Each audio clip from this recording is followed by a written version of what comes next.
In 1969, a small baseball field in Montreal was transformed into a near 30,000-seat Major League-ready stadium. In today's video, we'll take a look back at how the Montreal Expos' desperate search for a temporary stadium found them transforming an amateur baseball field into their home that lasted for 8 seasons. Before we get started, I just want to say welcome to All Sports History. This is a channel where you'll find many sports documentaries on sports leagues like the NFL, MLB, NBA, NHL, and much more. So please consider subscribing and hitting the notification bell if you don't want to miss any of those. Okay, let's get back to today's video.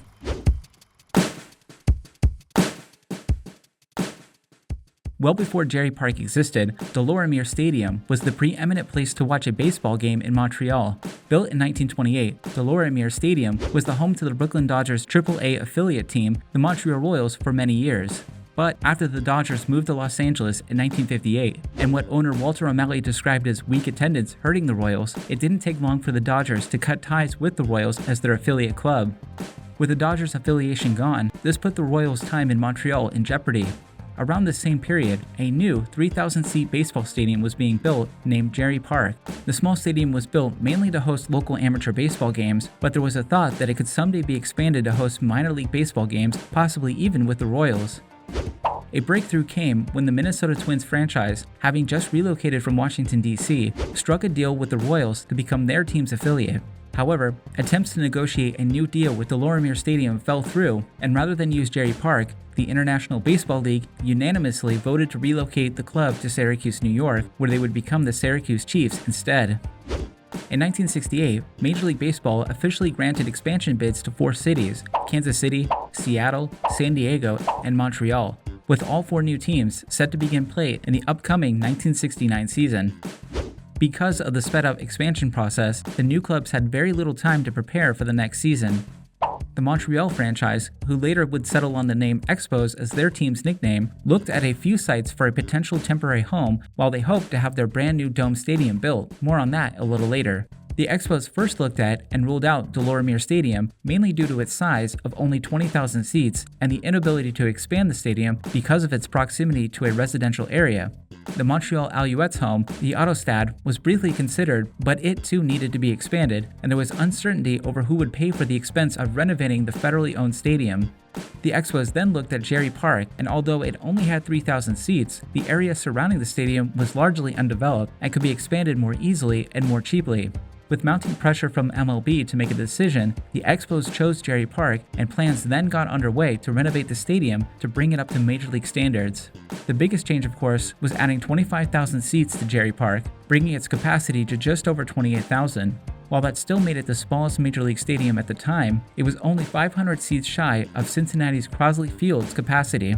Also, as the league's smallest stadium, Jarry Park still managed to outdraw more established clubs like the Yankees, Orioles, Giants, and Phillies, drawing 1.2 million people in its first year, placing it just inside the top 10 of intended teams for that year.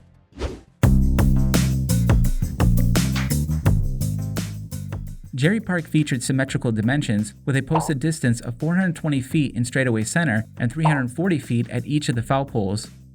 One unique feature of the stadium was a public pool that sat just beyond the right field fence. In the Expos' first season, Willie Stargell of the Pittsburgh Pirates hit a nearly 500-foot blast that landed in the pool. It was the stadium's first splash hit, and local fans began to nickname the pool Willie's Pool.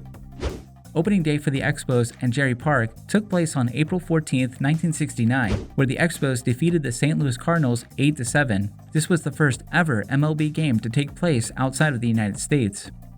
During that first season, the club explored holding other major events at Jarry Park as well.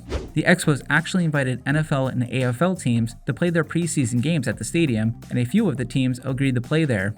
There were 2 preseason interleague NFL-AFL games played, one featuring the Detroit Lions versus the Boston Patriots, and the other featuring the New York Giants versus the Pittsburgh Steelers. Neither game was particularly attended or received very well by fans, with bad weather impacting the second game, further subduing interest. In fact, weather and environmental-related issues were a pretty regular occurrence at Jarry Park. One issue was that due to the stadium facing northwest, during the late spring and early fall months of the year, the setting sun would be shining directly in the first baseman's eyes. There were even instances where the second game of a doubleheader was delayed so that the sun could set and not be directly in the first baseman's eyes. Also, during cooler periods, cold winds would blast the infielders due to a large gap between the third base grandstand and the left field bleachers. Most glaringly, the stadium had no cover protection for the fans, so games were often delayed or postponed due to inclement conditions. Jarry Park was of course intended to be a temporary home until the Expos' permanent home could be built. In 1970, Montreal was awarded the Summer Olympics for 1976, and a part of that deal was a planned brand new stadium with a retractable roof that could host the opening and closing ceremonies. Montreal's mayor, Jean Drapeau, had also promised the Expos' owner, Charles Bronfman, that not only would the Olympic Stadium be the Expos' new home, but that it would also be opened by 1972.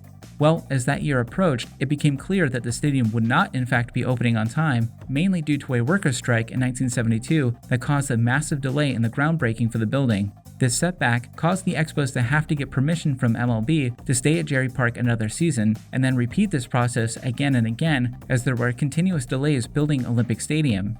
It would take another 5 years before the stadium was ready for the Expos to move in.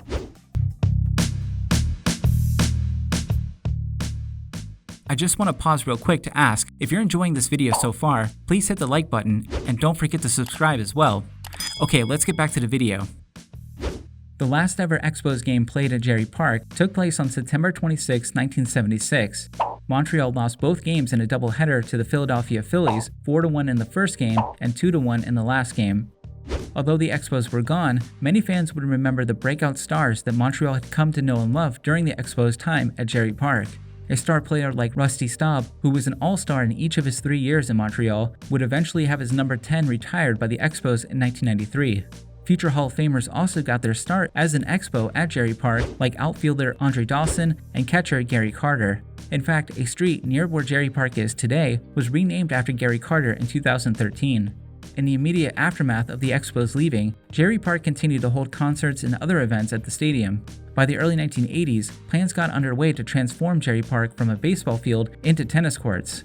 In 1996, the Park Center Court Stadium was built in the footprint of Jarry Park's old baseball diamond.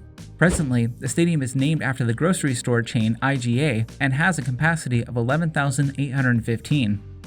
Prior to Jarry Park's transformation into a tennis stadium, it was also home to Inter-Montreal Soccer Club, who played in the Canadian Professional Soccer League for one season in 1983. And a year later, the former baseball stadium hosted Pope John Paul II on September 11, 1984. Montreal actually briefly renamed the stadium after the Pope until the name was changed again in 1987 to Du Maurier Stadium. Jarry Park's intimate atmosphere and unique features, including its relatively small dimensions and close proximity to the action, endeared it to fans and players alike. Sporting News even ranked Jarry Park's swimming pool number 3 on their list of all-time stadiums with unique landing spots for home runs.